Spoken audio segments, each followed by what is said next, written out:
warahmatullahi wabarakatuh. Kita ketemu lagi dalam mata kuliah kalkulus proba banyak. Pada hari ini kita akan belajar mengenai garis dan bidang dalam ruang.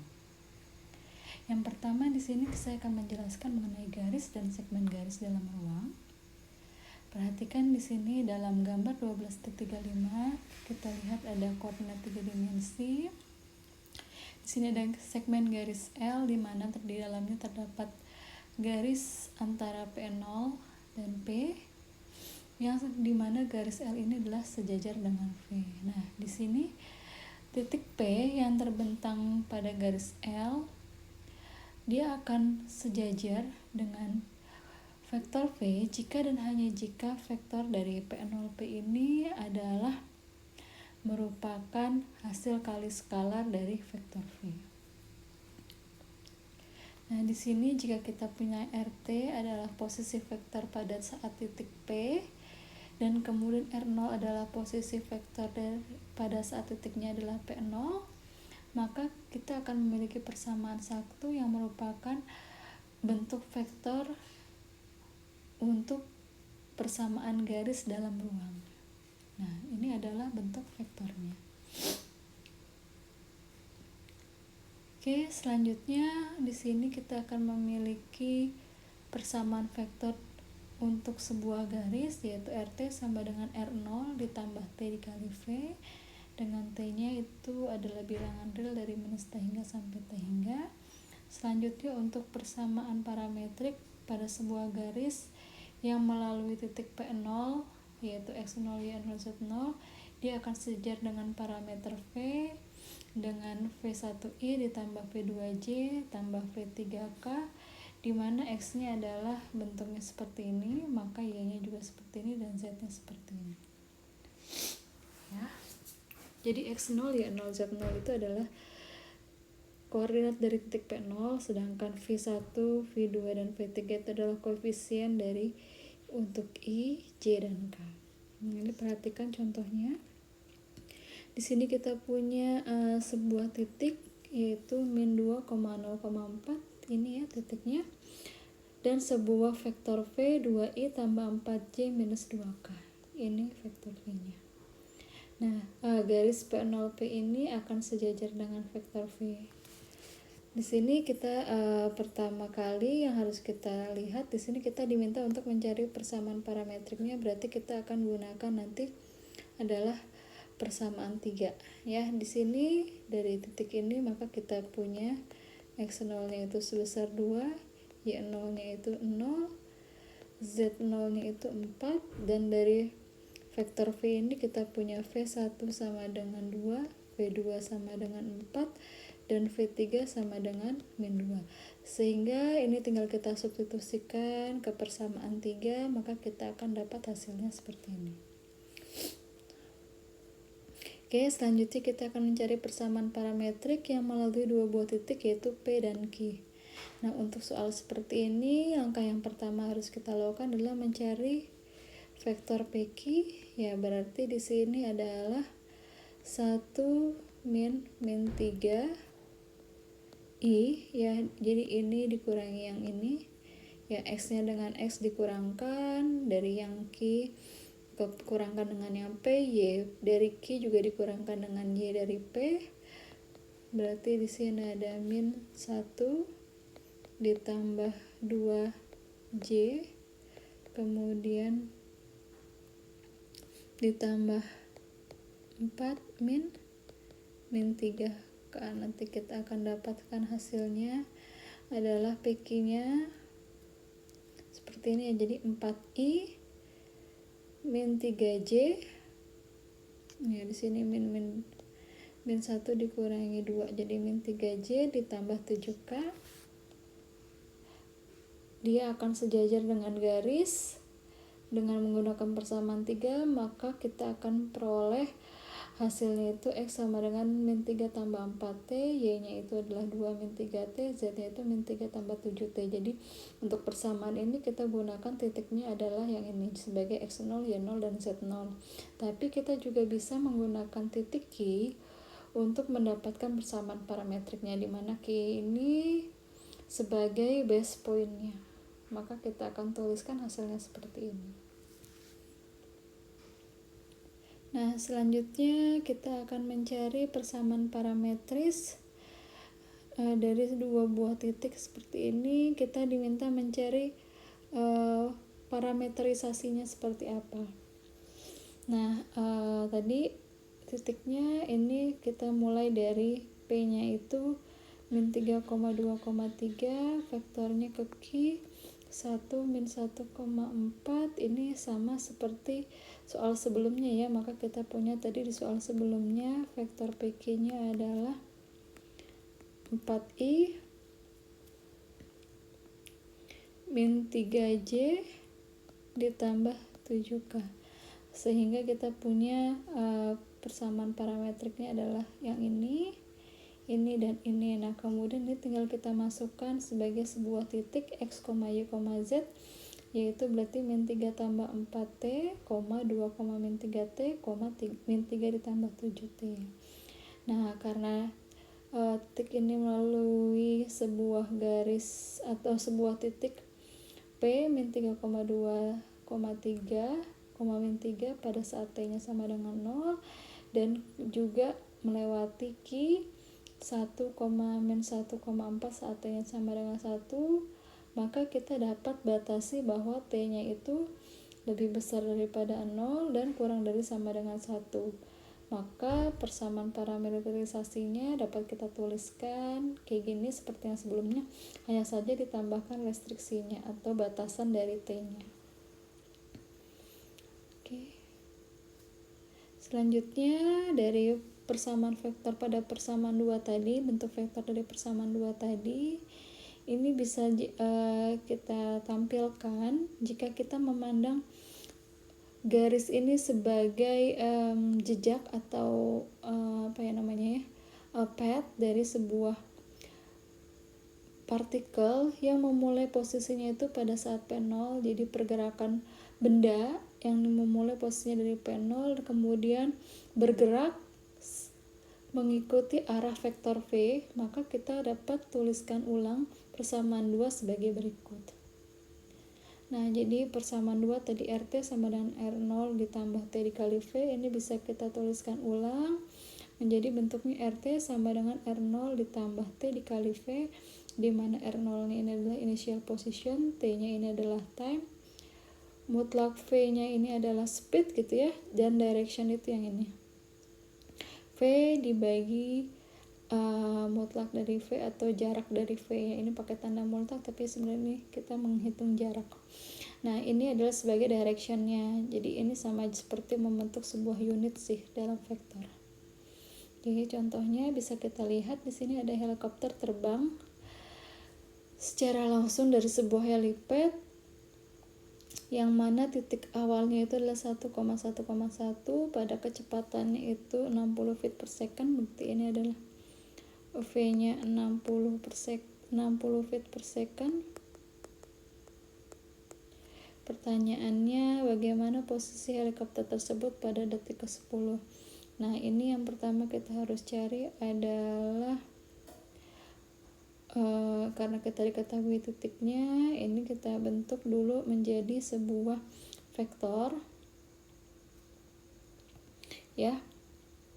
Jadi titik awalnya atau starting position dari helipad untuk sebuah helikopter tersebut kita bentuk menjadi unit vektor, yaitu U sama dengan 1 per akar 3i. Akar 3 nya ini dari ini ya, dari akar 1 kuadrat tambah 1 akar dari 1 kuadrat tambah 1 kuadrat tambah 1 kuadrat, berarti nanti kita hasilkan bentuknya menjadi U sama dengan 1/3 akar I ditambah 1 akar 3J ditambah 1 per akar 3K ya, ini bentuk vektor U nya. Selanjutnya untuk mencari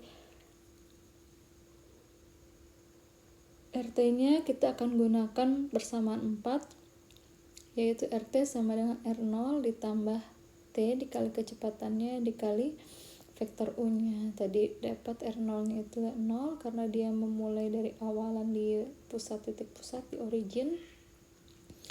Kemudian speednya tadi 60, ini T-nya tetap, ini 60, U-nya kita tuliskan seperti ini.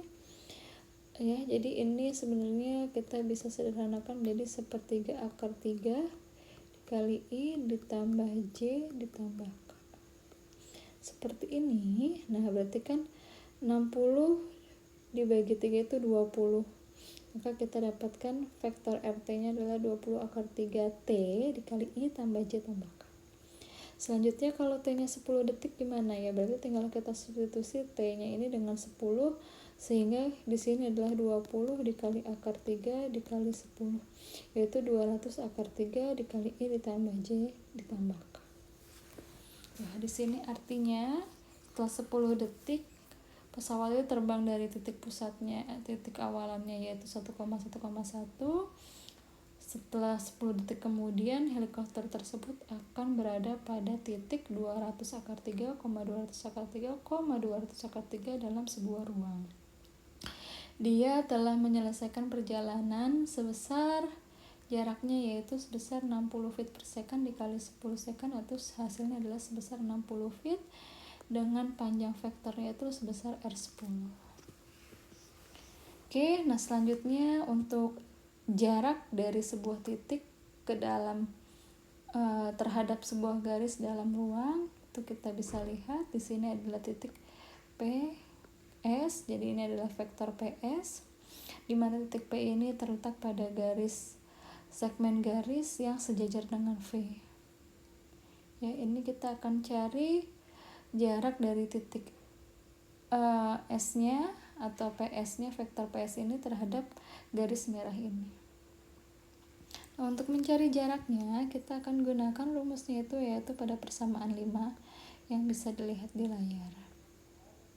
Nah, di sini ada contoh yang kelima, kita diminta mencari jarak dari sebuah titik yang itu 1,1,5 terhadap sebuah garis dengan persamaan parametrisasinya adalah ini. Maka selanjutnya kita akan cari berapa jaraknya dari yang diketahui ini. Yang pertama dari soal ini berarti kita tahu ya, di sini ini adalah V1-nya sama dengan 1, ini V2-nya sama dengan -1, ini V3-nya sama dengan 0. Oke, berarti sekarang kita dari sini kita bentuk 2 ya koefisien T-nya 2, berarti V3-nya 2. Kemudian dari sini juga kita dapatkan X0-nya sama dengan 1, di sini Y0-nya sama dengan 3, di sini K itu Z0 ya, Z0-nya sama dengan 0. Maka titik awalannya adalah 1,3,0 ini ya, 1,3,0 sejajar terhadap vektor V sama dengan 1 I sejajar dengan vektor V sama dengan I dikurangi J ditambah 2K. Ya, ini V1-nya, ini V2-nya, ini V3-nya, berarti di sini 1, sini 2. Oke, seperti itu. Maka dengan demikian vektor PS-nya tinggal kita lihat ya, kita kurangkan titik S kurangi P gitu aja ya. Jadi X di S dikurangi dengan X di P, terus Y di S dikurangi dengan Y di P, Z di S dikurangi dengan Z di P, maka nanti kita akan dapat hasilnya adalah -2J ditambah 5K. Ingat, ini baru mencari vektor PS-nya aja, kita belum cari vektor PS dikali V, dan itu akan kita gunakan rumus cross product yang sudah teman-teman pelajari minggu lalu. Oke, jadi untuk vektor PS dikali V ini adalah perkalian cross product. Seperti biasa kita seperti menghitung determinan matriks 3x3. Jadi yang pertama di diagonal utamanya ini berarti tandanya tambah ya, ini ditambahin 1, untuk K-nya itu adalah 0 sama -1 gitu ya. Hasil kalinya berarti di sini kita punya -4I ditambah 5J. Oke, ditambah 0 ya, karena 0 dikali K dikali -1 itu 0, dikurangi yang arah sebaliknya, berarti di sini 1 dikali min 2 kali K berarti min 2K, kemudian ini min 1 dikali 5 dikali I berarti dikurangi min 5I. Yang terakhir itu kita punya 2 dikali 0 dikali J itu 0 dikali J atau 0. Nah di sini artinya kita akan dapatkan hasilnya min 4I ditambah 5I adalah I, kemudian 5J di sini 0 berarti min 5J dikurangi 0 ya 5J, kemudian 0 ditambah 2K yaitu 2K. Maka kita dapatkan di sini hasil kali vektor PS dengan vektor V-nya itu adalah I ditambah 5J ditambah 2K. Nah, selanjutnya kita akan cari panjang dari vektor PS dikali V. Itu berarti kita tinggal fokus ke koefisien dari I, J, dan K. Ini adalah 1 ditambah 5 kuadrat yaitu 25 ditambah 2 kuadrat yaitu 4. Untuk vektor V-nya tadi kan V-nya itu 1, berarti I dikurangi J ditambah 2K berarti 1 kuadrat ditambah min 1 kuadrat tambah 2 kuadrat. Maka kita dapatkan ini adalah akar 30 yang penyebutnya adalah akar 6. Akar 30 dibagi akar 6 hasilnya adalah akar 5. Nah, kemudian selanjutnya untuk mencari persamaan sebuah bidang dalam ruang, ya persamaan bidang dalam ruang contohnya seperti yang terlihat pada gambar 12.39. Di sini ada ruang yang namanya ada bidangnya itu kita lihat ini adalah yang warna krem ini adalah bidang, disebutnya bidang. Nah, dalam bidang ini terdapat sebuah garis vektor yaitu P0P. Jadi ini ada vektor P0P dan bidang ini akan tegak lurus terhadap vektor N. Jadi misalkan disebut bidangnya adalah bidang M. Nah, di sini dikatakan a point P lies in the plane through P0 normal to N if, jadi sebuah titik P dia akan terbentang pada sebuah bidang yang melalui titik P0 normal terhadap N, terhadap vektor N, jika dan hanya jika N dikali vektor P0P nya itu hasil kalinya sama dengan 0. Nah, di sini ada beberapa persamaan untuk sebuah bidang yang melalui titik P0 normal terhadap N. N-nya ini untuk koefisien I-nya itu adalah A besar ditambah B besar J ditambah C besar K akan memiliki sebuah persamaan vektor yaitu N dikali P0P itu sama dengan 0. Kemudian komponen persamaannya adalah seperti ini.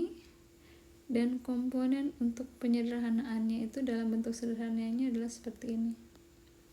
Oke, biar lebih jelasnya kita bisa masuk ke contoh soal. Nah, di sini kita diminta mencari persamaan untuk sebuah bidang yang melalui titik P0 min 3,0,7 dan tegak lurus terhadap perpendikular atau tegak lurus ya. Tegak lurus terhadap vektor N sama dengan 5I tambah 2J dikurangi 5K. Oke. Yang pertama di sini kita tahu ya, ini kan 5i dimana di sini, nah kita bisa lihat di sini A dikali X min X0. Jadi kita gunakan rumus yang komponen equation 2 ini untuk dapetin ini ya. A dikali X min X0 B dikali ya. Untuk di sini kita gunakan rumus A kali X min X0 ditambah B dikali Y min Y0 ditambah C dikali Z min Z0 sama dengan 0. Nah, jadi ini A-nya itu kan 5, berarti 5 di sini 2, di sini min 1, C-nya min 1. Nah, terus X0 ini X0, Y0, Z0 tinggal dimasukkan aja ke persamaan ini, maka kita dapatkan hasilnya adalah 5X tambah 15 tambah 2Y dikurangin min Z ditambah 7 sama dengan 0. atau bisa dibuat dalam bentuk yang lebih simpel, yaitu 5x tambah 2y dikurangi z sama dengan min 22. Jadi untuk soal seperti ini kita gunakannya yang rumus komponen equation. Oke. Nah, kemudian di sini kita lihat pada persamaan 6 ini, pada contoh 6 ini kita punya komponen vektornya itu adalah 5i tambah 2j dikurangi k, di mana di sini akan menjadi koefisien dari x, y, dan z. Dalam persamaan ini adalah 5x tambah 2y dikurangi z sama dengan min 22. Maka jadi vektor ini n sama dengan a ditambah bj ditambah ck itulah normal terhadap bidang x tambah by tambah cz sama dengan d. Ya, seperti itu pengerjaannya. Selanjutnya kita diminta mencari persamaan bidang yang melalui 3 buah titiknya ini. Yang pertama, ya teman-teman bisa gambarkan dulu di diagram kartesius 3 dimensinya, titik A-nya di mana, B-nya di mana, C-nya di mana. Nah, kemudian kita lihat ini kan kita mau cari bidang yang melalui 3 titik ini ya. Berarti kita cari dulu hasil kali vektornya. Untuk nanti kita dapetin nilai matriks n-nya. Jadi ini adalah matriks n ya.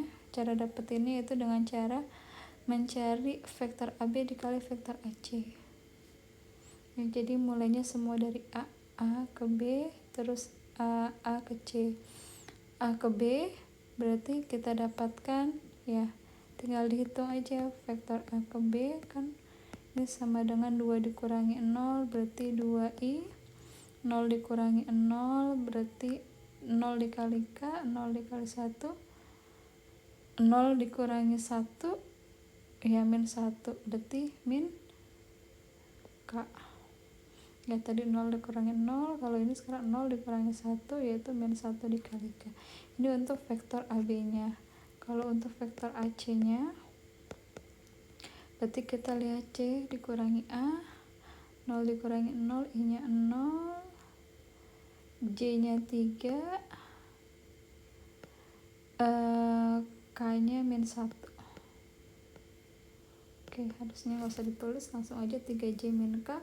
Berarti dari sini kita masukkan ke dalam bentuk determinan matriks ini, sehingga nanti kita dapatkan hasilnya adalah 3i tambah 2j ditambah 6K. Nah, ini adalah bentuk bidang yang normal. Nah, kemudian kita akan substitusi komponen dari vektor ini dan koordinatnya dengan sebuah titik A sama dengan 0,0,0 ya dari titik di atasnya. Maka bentuk dari persamaannya yang bisa kita peroleh ya, ini pakai persamaan yang komponen vektor tadi, yaitu A-nya di sini sebesar, berarti kan dari sini kita punya A sama dengan 3, B sama dengan 2, C sama dengan 6. Tinggal disubstitusin aja persamaan yang ada di slide sebelumnya dengan 3 dikali X dikurangi 0. Ya karena kita pakai titiknya 0,0,1, 2 dikali Y dikurangi 0, 6 dikali Z dikurangi 1 sama dengan 0. Ya titiknya sekali lagi kita pakai yang ini. Maka hasil akhirnya kita peroleh bentuk komponennya itu adalah 3x tambah 2y tambah 6z sama dengan 6. Ini adalah persamaan bidangnya.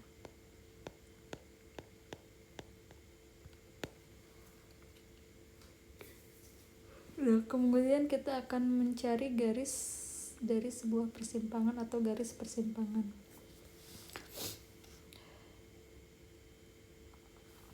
Sebuah garis yang dia dikatakan sejajar itu jika dan hanya jika dia punya arah yang sama. Dua buah bidang adalah paralel. Jadi dua buah bidang itu akan paralel jika dan hanya jika normalnya adalah paralel atau n1 nya itu sama dengan k dikali n2 untuk semua skalar k. Dan dua buah bidang ini dikatakan paralel, artinya dia tidak ada yang saling menyimpang, seperti itu.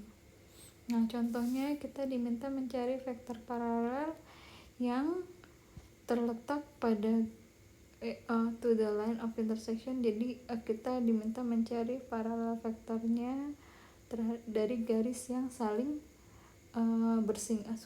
bersimpang atau saling menyimpang dalam sebuah bidang. Di sini bidangnya ada 2, udah dijelaskan.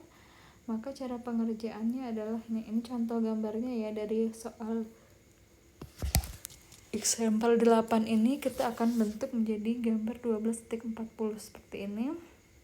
Nah, artinya kalau kita mau cari di sini kan kita punya vektornya adalah kita gunakan rumus vektor N1 kali N2.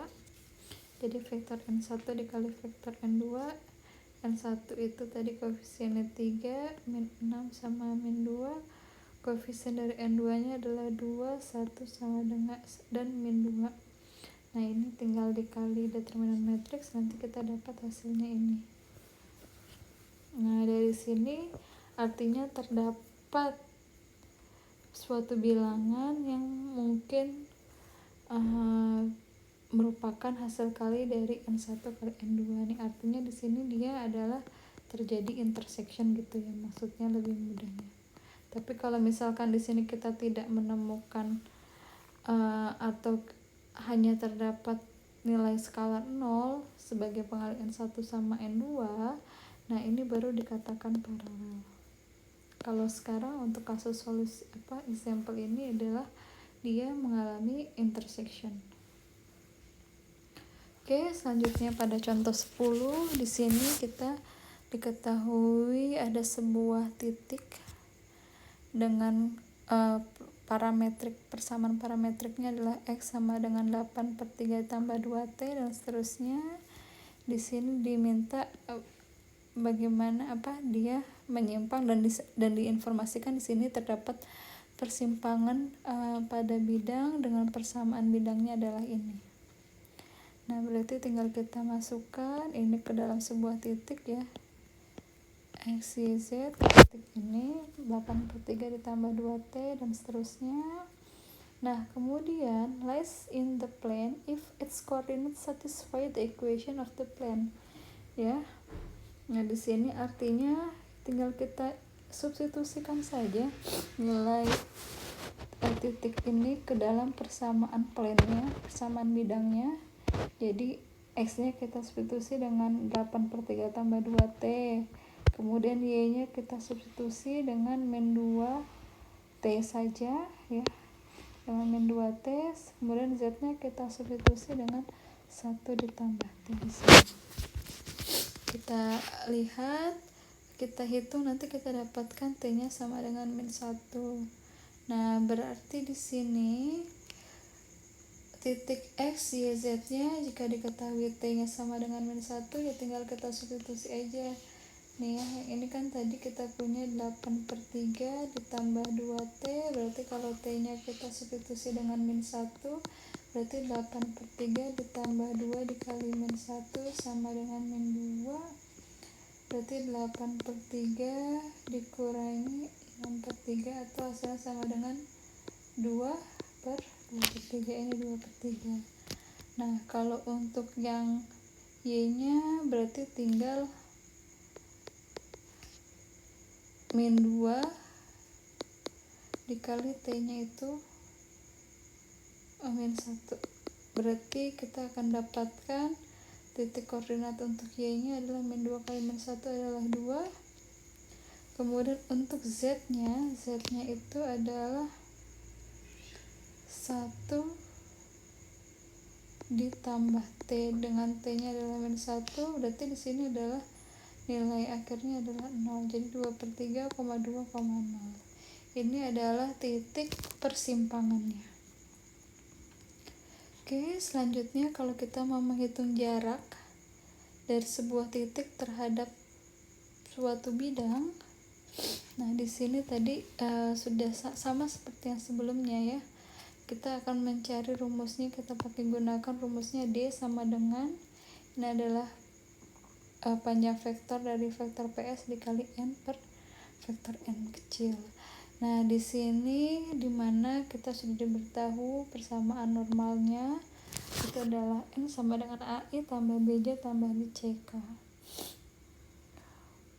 Nah, ini contohnya kita punya sebuah titik S. Kita diminta cari jarak dari titik S terhadap bidang 3X tambah 2Y tambah 6Z. Jadi seperti yang terlihat pada gambar 12.4.1. Dari sini berarti kita punya persamaan N-nya adalah 3I tambah 2J ditambah 6K. Oke. Nah, selanjutnya kita akan cari vektor PS-nya. PS yang melalui titik tadi yang titik titik yang ini ya, 1,1,3 S-nya, kemudian interceptnya ini 0,3,0, maka kita dapatkan, saya tulis ulang aja S-nya biar nggak lupa teman-teman, 1,1,3, berarti vektor PS-nya adalah X di S dikurangi di P, 1 min 0 dikali I, dan seterusnya, nanti kita dapatkan hasilnya ini.